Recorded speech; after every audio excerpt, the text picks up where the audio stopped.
All right, so hello everyone, welcome back to the PC seminar.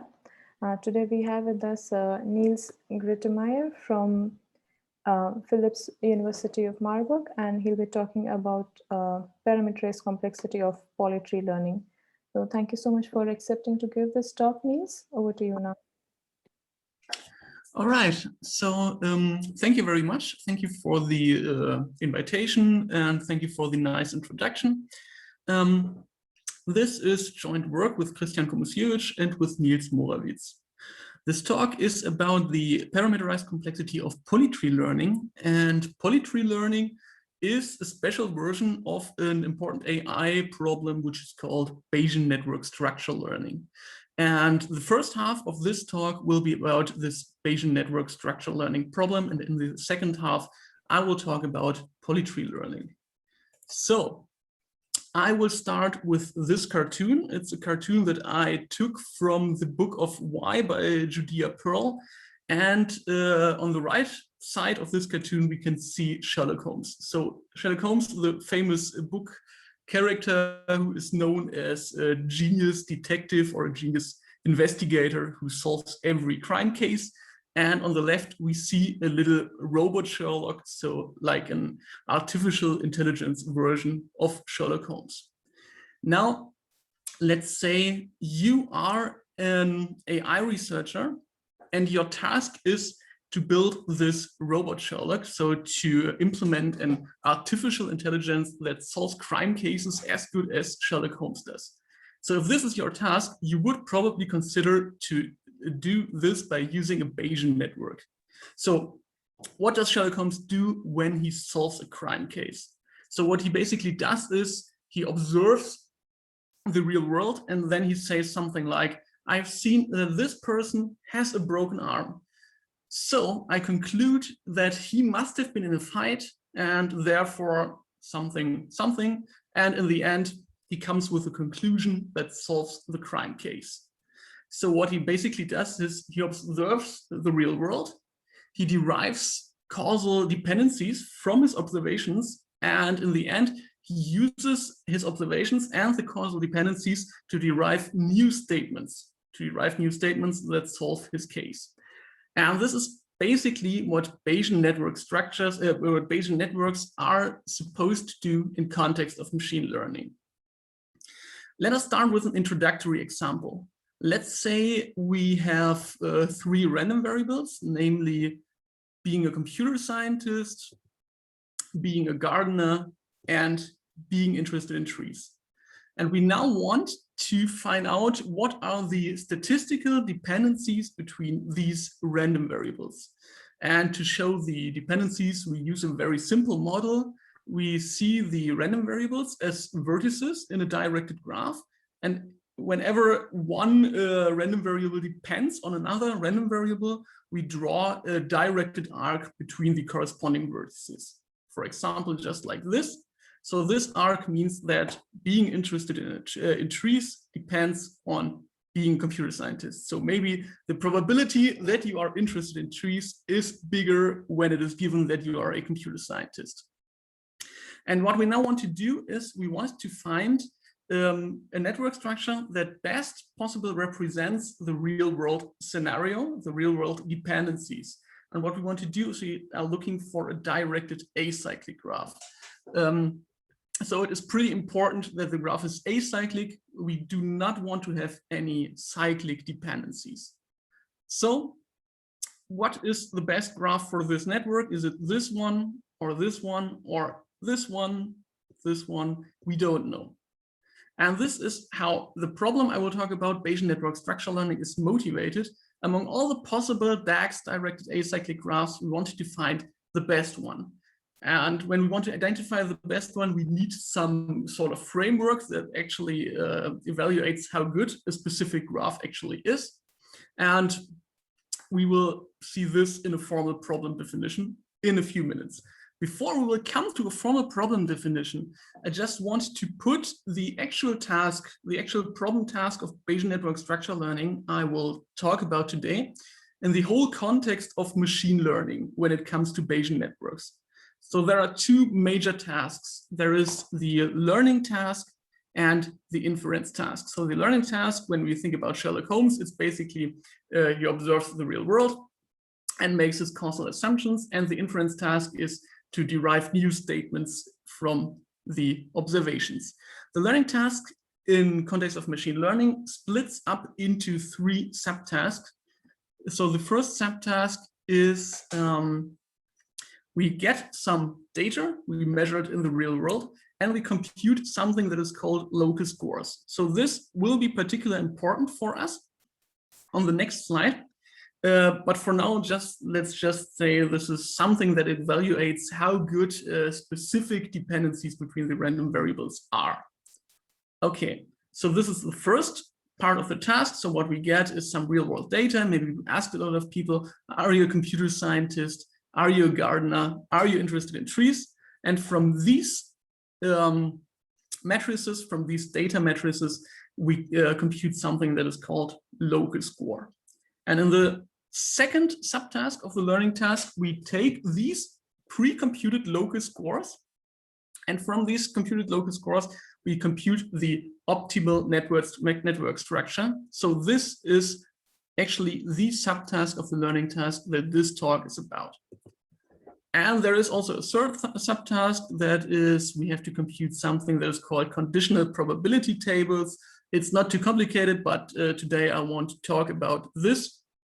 So this is actually a straightforward computation once one has found the network structure. It's just that, we're not completely done when the network structure is obtained. We have to compute something else too. So these 3 subtasks sum up the learning task. So the learning task is the first big task in context of when it comes to Bayesian networks. The second big task is the inference task. Once we have learned our network, once we know the network structure, once we know the conditional probability tables, we might ask queries on our network. So we might ask, what is the probability that some person is a computer scientist when he is interested in trees? And answering these queries is called the inference task. And this is usually the second big task when it comes to Bayesian networks. But once again, today we will focus on this second step of the learning task. So I already promised that we will have a closer look on what these things called locus scores actually are. Yeah, so these are important for our problem definition. Let's consider our introductory example once again. And let's now focus on this vertex right here. So the vertex for the random variable being interested in trees. Now this vertex has an assigned table of locus scores. And this table works as follows. For every possible set of parents of this vertex, we have a corresponding locus score. So for example, this tree vertex gets a locus score of 7 if he chooses these 2 vertices to be its parents. It gets a locus score of 3 if he chooses this 1 element parent set as its parent. It gets a locus score of 1 for this 1 element parent set. And if it chooses to have the empty parent set, so have no incoming arcs at all, the locus score for this vertex is 2. Now, the locus scores for the network just work as follows. Every vertex in our graph or in our input instance has such a locus scoring table that assigns values to possible parent sets. So now we can simply obtain a score for any directed acyclic graph. Yeah. So for example, if we consider this directed acyclic graph, we have a locus score of 1 for this vertex because it has this single element parent set. We have score 1 for this vertex. It has the tree vertex as single element parent set. And this vertex has an empty parent set. And the score of the total network of this DAG now is just the sum of the locus scores. So the total score of this network is 1 plus 1 plus 2. So this is 4. And now the task in Bayesian network structural learning is to find a DAG that maximizes the sum of the local scores. So in this particular example, 4 is not really good. We can do a little bit better by considering this DAG. So here we have this 2-element parent set as his parents. Here we have the 1-element parent set. Here we have the empty parent set. And for this DAG, we get a sum of local scores of 6. And for this DAG, we get a sum of local scores 11. Yeah. So these two have the empty parent set, it has the 2-element parent set. And for this particular instance, this is optimal. So this is the directed acyclic graph we are looking for. Okay, so we now know how local scores work, how these local score tables work. And we can now give a formal problem definition for Bayesian network structural learning. So the input is a vertex set and a set of local score tables. And the task is to find a DAG, a directed acyclic graph on N that maximizes the sum of the local scores. This problem is pretty important in AI. And unfortunately, but not really surprising, it is NP hard. So it's not really surprising because these local score tables in a reduction, you can use them to model a lot of things. And so just for me, when I see a new problem definition, I personally get a better feeling for this definition if I see a simple reduction with that, for example, shows the hardness of this problem. And so for all of us to get a better understanding of this problem of Bayesian network structural learning, I will now present a very simple reduction that proves the NP hardness of this problem. It's important to say at this point that the reduction I will present now is not the original reduction by Chickering. It's just, if I remember it correctly, the original reduction is a sub-reduction, but I'm not completely sure about this. But the reduction I will present today is a simple reduction from independent set. Yeah? Independent set, we got an undirected graph, and we look for a maximum size vertex set where the vertices are pairwise non-adjacent. So let's reduce from independent set. So this is an instance from independent set, and we now have to compute an instance of Bayesian network structural learning. So we have to compute the vertex set and these local scoring tables. So first of all, the vertex set is pretty simple. We just take the same vertex set as the original instance as our vertex set. Now, how do the local scores work? Let's focus on this vertex V, or this vertex V, and this vertex now has the following local score table. V receives a local score of either 1 or 0, and it receives a local score of 1 if and only if the parent set that he chooses is the set of his neighbors in the original instance. So this vertex V gets a local score of 1 if and only if U and W, so its neighbors in the original instance, are its parents. And for every other possible parent set of V, it gets a local score of 0. So even for the empty set, it also gets a local score of 0. And now for all the vertices in this graph, the local scoring tables look basically the same. So I did not put all them on the slides, but for example, this U vertex also gets score 1 if it chooses its neighbors in the original instance, which are V and W. Now we end up with an instance where all the local scores are either 1 or 0, and it's easy to see that we have the best possible DAG if as many vertices as possible choose a parent set that gives them a local score of 1. So we reduce from independent set. Let's have a look on what would happen if two vertices that were adjacent in the original instance would have a parent score of 1. So for example, U and V, if both obtain local score 1, we have the following situation. So V is in the parent set of U, and U is in the parent set of V. Yeah? So If this is the case, we have a directed cycle in our network, which is not allowed. We call that we want to learn a directed acyclic graph. So now it's easy to see. If we find the DAG where the maximum number of vertices gets score 1, the vertices that get score 1 in this example, v, x, and y, correspond to a maximum independent set in the original instance.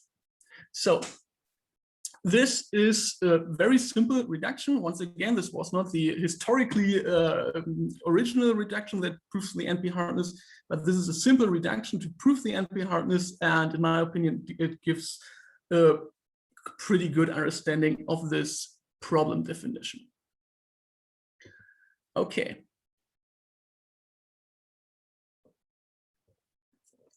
So far, I was only talking about a problem called Bayesian network structure learning, but recall that the actual topic of this talk is polytree learning. Yeah, so we actually want to learn something else. Yeah, so this once again is the definition of Bayesian network structure learning. We want to compute this directed acyclic graph that maximizes the local scores. And we can very simple change this problem definition into the problem definition for polytree learning by just replacing the word DAG with the word polytree. Yeah, so we now want to learn a polytree that maximizes the sum of the local scores. So the next very important question is, what is a polytree? A polytree is a special directed acyclic graph, and a polytree is a directed acyclic graph that remains acyclic. If we consider the underlying undirected graph. So we have two examples of graphs. For this left graph, if we forget about all the directions here, we still have an acyclic graph. Yeah. But on the right side, if we ignore the directions, this graph has a triangle right here. So this is not acyclic in the underlying undirected graph. And consequently, this graph is a polytree, and this is not a polytree. So what this problem polytree learning actually is we add one further sparsity constraint on our network that we want to learn. Yeah, we are not looking for a DAG anymore. We are now looking for a polytree. Okay, so we remember that Bayesian network structure learning was NP hard, but now polytree learning is still NP hard. And in some sense, it's even harder. I don't want to go into too much technical detail about this, but this problem, in some sense, it's even harder than Bayesian network structure learning. So there is one very natural question for this problem polytree learning, and this question is why? Why would one want to study polytree learning instead of Bayesian network structure learning? Yeah, so it seems to be equally hard, or maybe even harder, and maybe some actual dependencies in the random variables get lost because we force them into a polytree. So why do we want that? And I want to answer this question with, I will give two answers for these questions. And the first answer is very easy. It's just simpler networks. In many applications, one model would like to have a simpler network than a more complex network. So let's consider these two networks. This is a polytree, and this is a direct acyclic graph, if I did everything right. And there are much more arcs in this model. And for a lot of applications, it's easier and it's sufficient to have a sparse model. And this sparseness of this model also has another effect that we actually want. So if we have too many arcs in the network is very vulnerable of overfitting. And learning is more sparse and more simple network actually prevents overfitting, or decreases the chance of overfitting. So and recently there have been many works that consider the problem of Bayesian network structural learning under sparsity constraints, for example, Bayesian networks with a small vertex cover number, a small tree width, and so on. And this problem, polytree learning, fits into this line and is just another example of learning a Bayesian network under additional sparsity constraints. All right, so this is the first answer why it might be interesting to learn to consider polytree learning. The second answer is efficient inference. So recall this figure from the beginning of this talk. Yeah, at the beginning of this talk, I told you we had these two major subtasks when it comes to Bayesian networks, the learning task. And afterwards, we have this inference task where we ask queries on the resulting network. Now, this inference task in general, so when the network is a DAG, this inference task is also NP hard. But now, when we learn a polytree, this inference task can be performed much more efficient and it can be performed in polynomial time. So this is a big reason why it is interesting to consider polytree learning. Okay, I guess we are all pretty convinced now that polytree learning is an interesting problem, yeah. And I could now come to the actual topic of this talk, which is this Ichkai paper on the parameterized complexity of polytree learning. Yeah, and this paper we studied, as one might guess from the title, the parameterized complexity of this problem. And in particular, we considered two parameterizations. The first parameterization is the first parameter we studied is the number of vertices.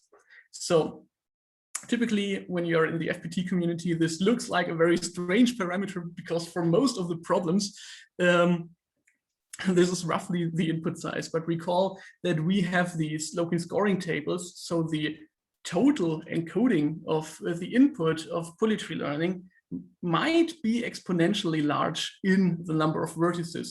So it's still an arguably small parameter for our problem.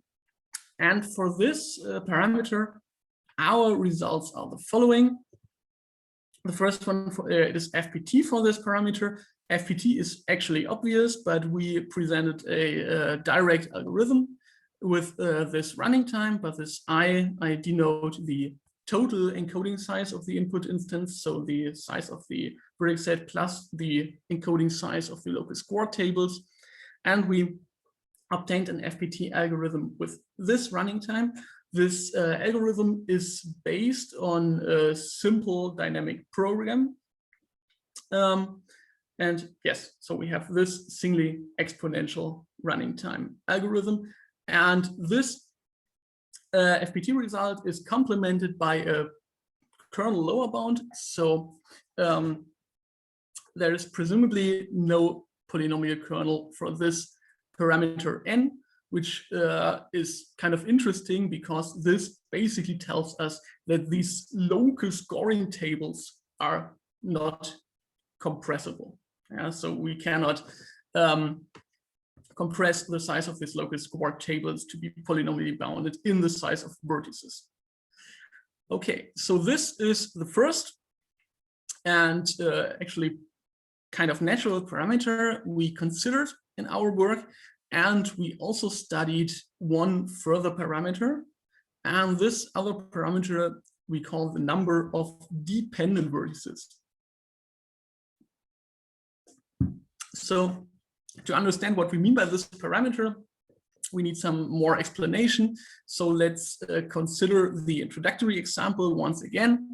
But for now, let's say we have slightly different local scoring tables. Let's say the local scoring tables now look like this.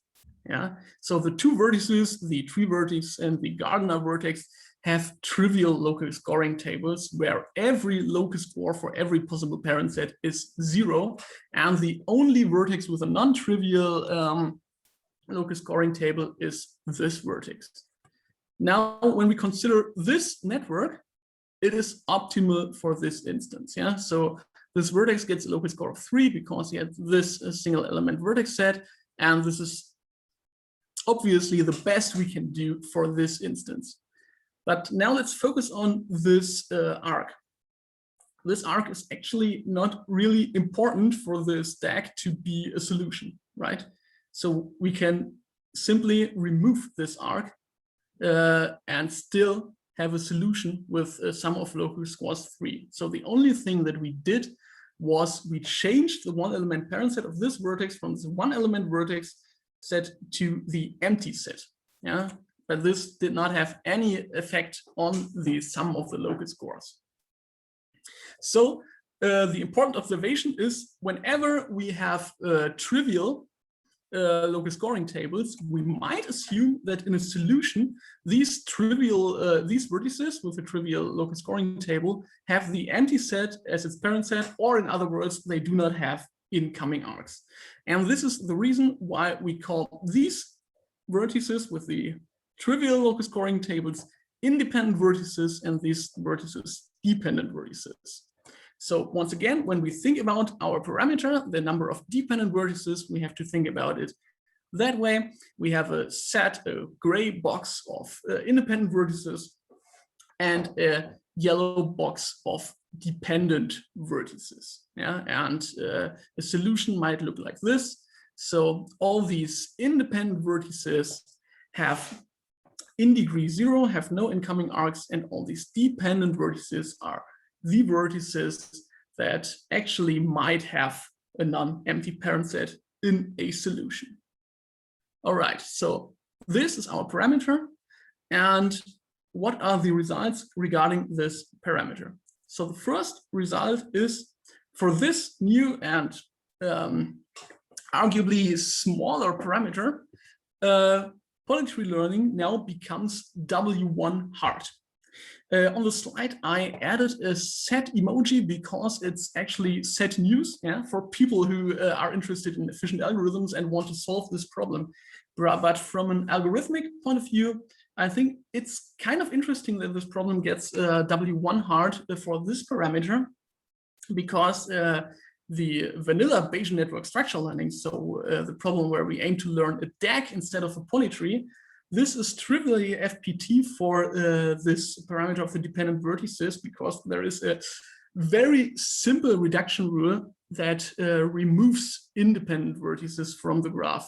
So this is the negative result, and generally Polytree learning is W1 hard for this parameter of dependent vertices. However, we also have good news, because under an additional assumption, the problem of learning polytrees suddenly becomes FPT for our parameter D. And the additional assumption is that we have a bounded number of parents, a bounded parent set size. Yeah? If we have a constant parent set size, the problem gets FPT and has a polynomial kernel for this parameter D. So what do I mean by constant parent set size?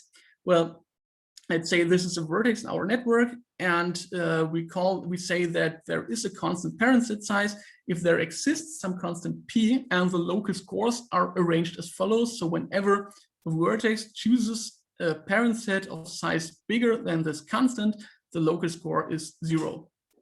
And as we've seen on the previous slide, these parent sets might not be considered when we want to find a solution. So in other words, when we say we assume a constant parent set size, that means in a solution, we may assume that each vertex has at most a constant P many incoming arcs. This assumption is not completely artificial. Yeah? When one considers real data for this problem, real data for Bayesian network structural learning, the data often has this kind of structure that the maximum parent set size is bounded by a small constant like 3, 4, 5, maybe 6. But as far as I can tell, this should be a small constant. Yeah, so this is actually just another way this is the way to design the local score tables in a way that guarantee some kind of sparseness in the network. So this assumption is actually pretty motivated for this problem. Okay, so under this additional assumption, we can see that polytree learning is now FPT4D and also has a polynomial kernel. And in this talk, I will present how this polynomial kernel works. So both results mainly rely on the same technique, but I think the polynomial kernel is a little bit better to follow in a talk.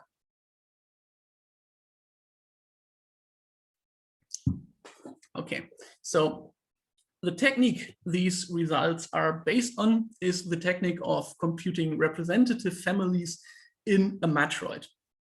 And to get an idea how this kernelization works, we have to look at two definitions. So the first definition is a matroid.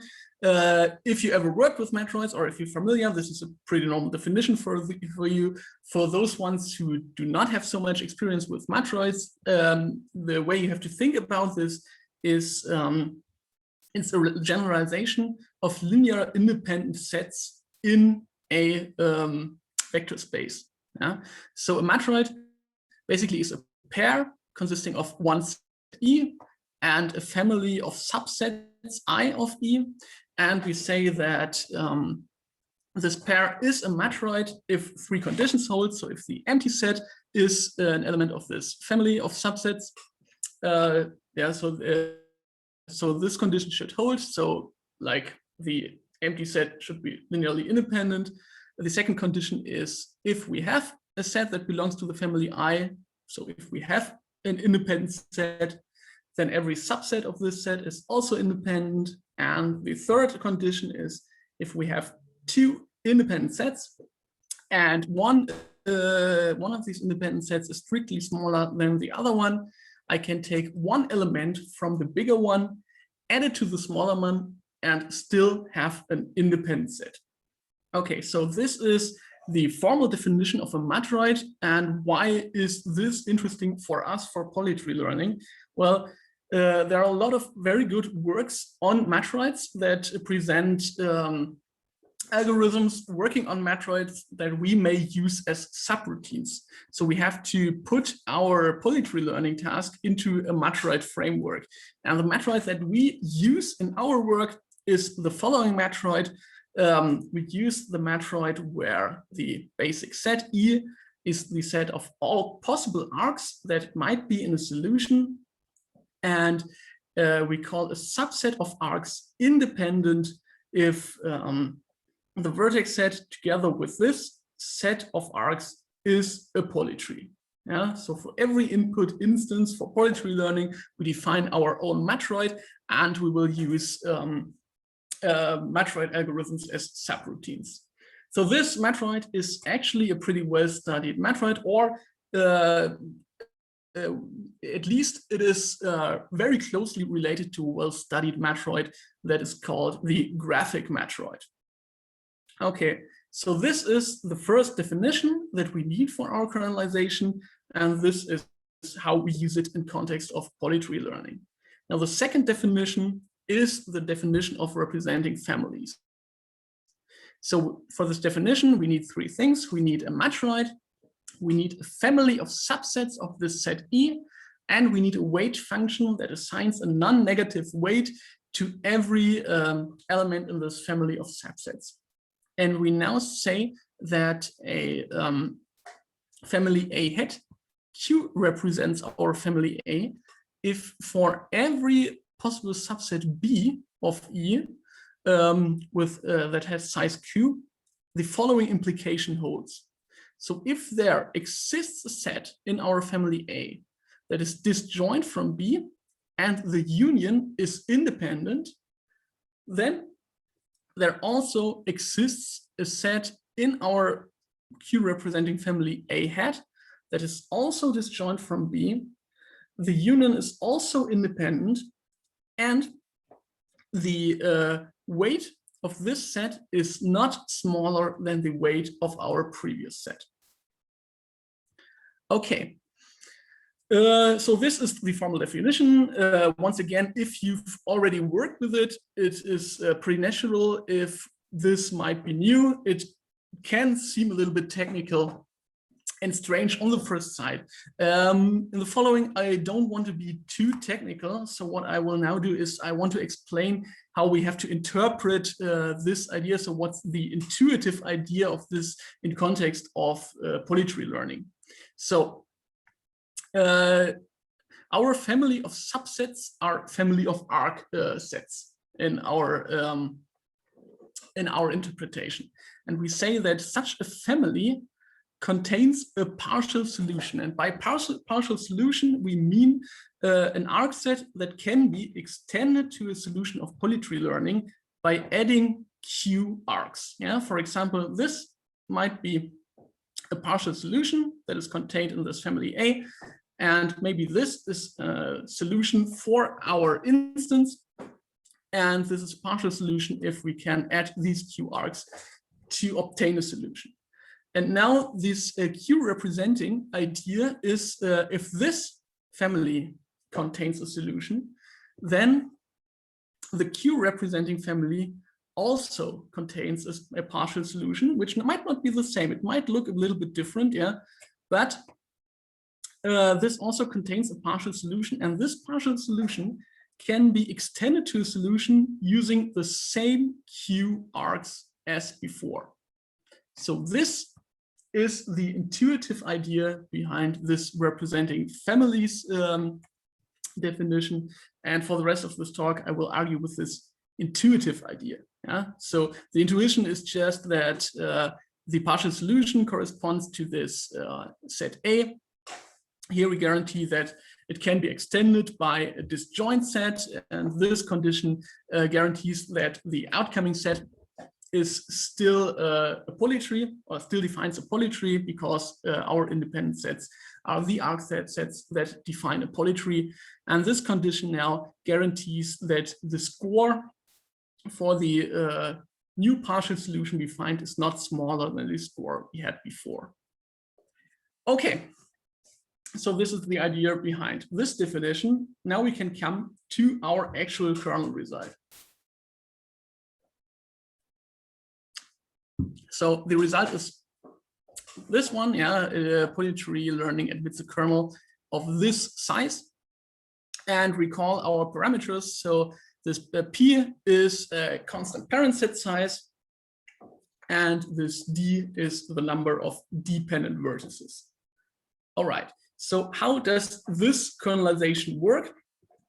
This kernelization actually works in 3 very simple steps. So let's once again have this view on our instance. We have all these independent vertices and we have these dependent vertices.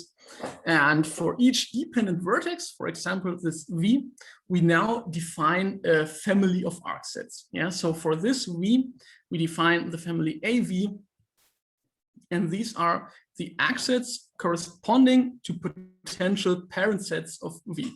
So for example, if the potential parent sets of V are the endpoints of the red arcs, the endpoints of the blue arcs, or the endpoints of the green arcs, this arc set, this family of arc set contains the set of red arcs, the set of blue arcs, and the set of green arcs. And we define these families for every dependent vertex in this yellow rectangle. And now for every of these families, we compute a d-1 times p representing family. Yeah. So there is a nice subroutine by Lokstanov and co-authors that, or a nice algorithm that we use as a subroutine for this kernelization, and we compute these representing families of all these families of arc sets. Okay, and finally, if we computed all these representing families, we remove all independent vertices, so remove a lot of vertices from this gray box that are not endpoints of some of the arc sets in the representing families. Yeah, so we remove all superficial endpoints from our set of independent vertices. Yeah? And the main tool that we use in this kernelization is the algorithm by Lokshtanov and co-authors. Now, this term, d minus 1 times p, looks kind of arbitrary at first, but let's consider the proof. So why is this reduction, why is this kernelization correct? And then we see why this term makes sense. All right, so why is this algorithm correct? Now let's say we have a reduced instance, and these dotted vertices should now correspond to deleted vertices that were deleted during the reduction. And let's say that we have a solution where one vertex has an incoming arc where the other endpoint is one of the deleted vertices. So what would happen in this case? Let's consider its incoming arcs. So now these blue arcs, and let's consider these two arcs as an arc set. Yeah, let's say this vertex is called W, and what we can say is that this arc set is an element of AW because it's a potential parent set of this, or it corresponds to a potential parent set of this vertex.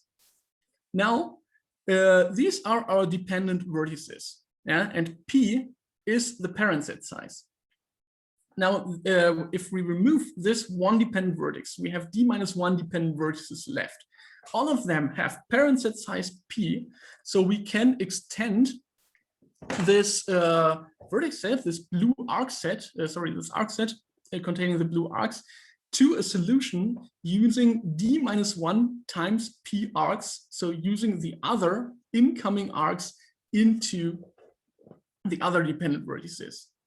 And now, since we computed the d minus 1 times P representing families of each vertex, we now know that instead of this partial solution of these blue vertices, blue edges, blue arcs, there also is another partial solution that can be extended using the same set of other arcs. But now this solution, the other endpoints of this arcs in this solution are the vertices that were not removed during our reduction. So in this technique of computing representative families, this is a pretty, I would say, pretty standard way of a kernelization. So what is this kernel actually based on? This kernel is actually based on two things. So I have mentioned it before. The most important thing is the subroutine.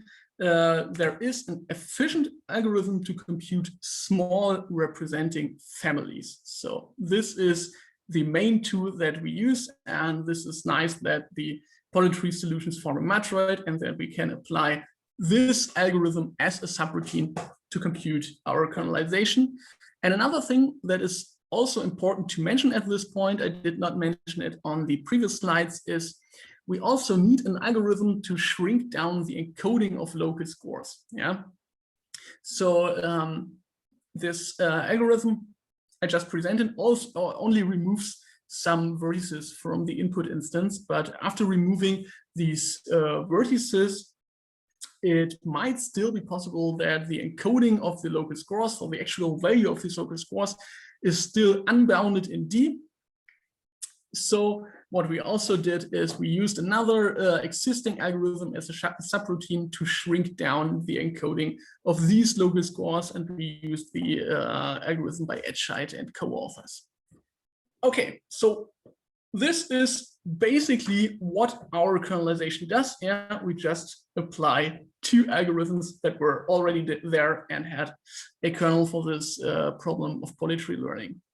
Yeah, so this once again is an overview of the results of this work.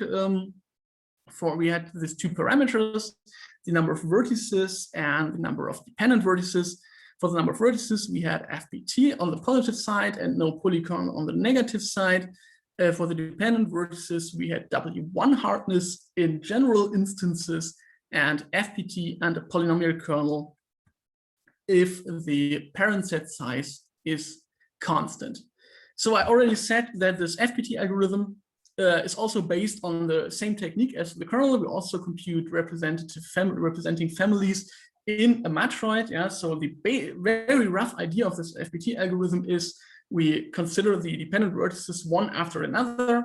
When we consider the next dependent vertex, we consider all the possible incoming arcs and compute a family that contains all possible solutions or all possible partial solutions that can be extended.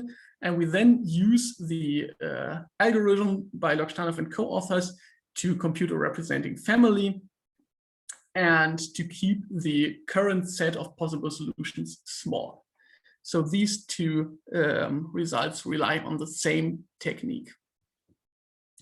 I now want to finish my talk with an overview of special polytrees. Yeah? There is still something which I did not mention yet, so some special kinds of polytrees. And the first thing I want to talk about now is a branching. A branching is a polytree that satisfies the additional constraint that each vertex in the polytree has at most one incoming arc. Yeah? And branchings, if we want to learn a polytree that satisfies this additional constraint, we can do this in polynomial time. So this is a very early result in the context of Bayesian network structural learning. So learning a branching, learning this special kind of polytree can be done efficiently. And the other version of special polytrees I want to mention is just a generalization of these branchings. This is something that we call K branchings. So K is some integer number, and a polytree is a K branching if it can be transformed into a branching by removing at most K arcs. So this example right here is a one branching because we can remove this single arc on the right to convert this K branching into a branching. Okay, for these special kinds of polytrees, we also have polynomial time algorithms for every fixed K, or in other words, we have an XP time algorithm for K, which comes from work from Gaspers and co-authors. This is actually a very interesting paper. So if you're interested in this whole topic of polytree learning, this paper is really interesting then. And this XP result is also obtained by using matroid techniques. In this special case, the authors used matroid intersection to obtain these K branchings. All right, so this is what I wanted to say in this talk. So this finishes my talk. So thank you very much again for the invitation. And yeah, thank you. I'm happy to answer your questions. Thank you so much for the talk. And yes, we have some time for questions. So anybody who has questions can just unmute and ask right away, or if they prefer, they can type in chat.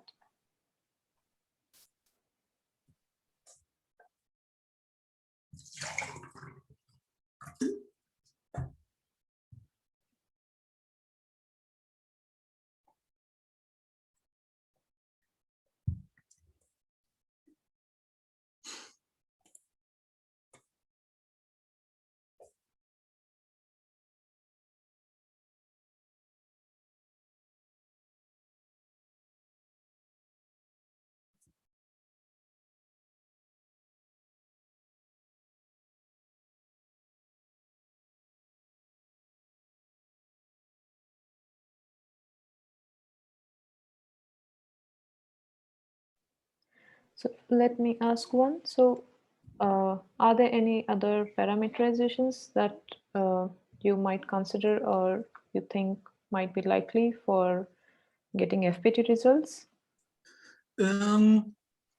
What seems to be interesting are structural parameters in the so-called superstructure.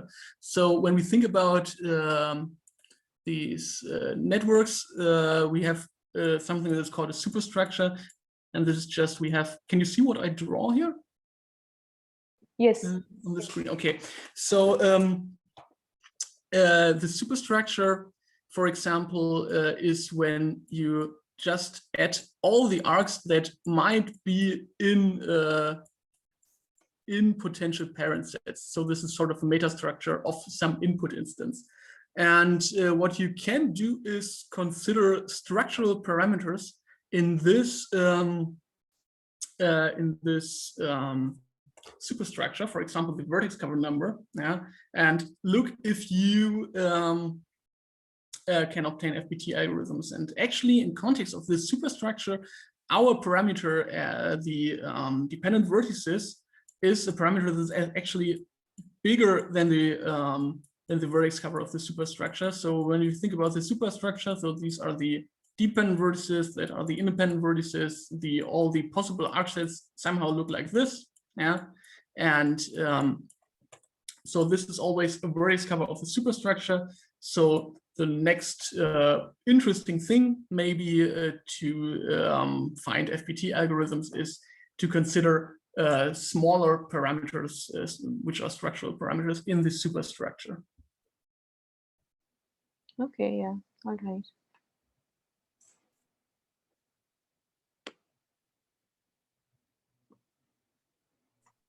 So I guess let's wait for a few more seconds if somebody else wants to ask something.